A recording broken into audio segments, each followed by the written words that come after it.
il faut accorder de l'intérêt à ce que Charles Correa avait appelé dans les années 1985 la troisième moitié. En réalité, beaucoup d'entreprises ne s'intéressent qu'à deux moitiés et oublient la troisième moitié.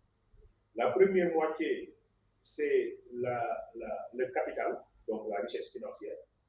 La deuxième moitié, c'est la logistique, donc c'est la richesse logistique.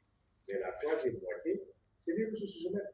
Et donc, on a tendance à accorder peu d'intérêt aux ressources humaines. Or, on sait qu'une entreprise aujourd'hui ne peut pas réaliser ses objectifs si les acteurs qui la proposent sont perturbés sur le plan mental.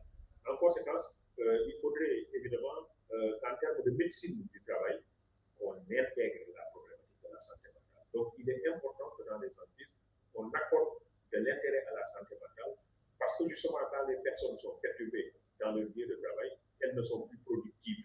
Vous avez plusieurs niveaux. Vous avez des gens qui ont une surcharge de travail avec des objectifs incommensurables.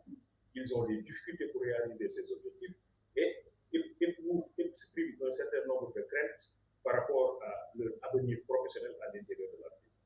Deuxièmement, vous avez des femmes qui ont des enfants, qui bénéficient de congés de maternité, mais qui ont des problèmes par la suite à confier leur enfant à un tiers. Et des fois, il n'y a pas de structure prévue par l'entreprise pour prendre en charge les nourrissons de ces femmes travailleuses.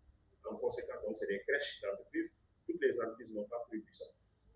Des fois, il y a des accidents au travail qui peuvent conduire à des répercussions psychiques. Quelqu'un comme Alfred Adler, qui est un psychologue français, a écrit un ouvrage intitulé Déficience organique et retentissement psychique. Donc, des fois, quand on a des déficiences organiques, ça peut se répercuter sur le plan psychique chez les gens.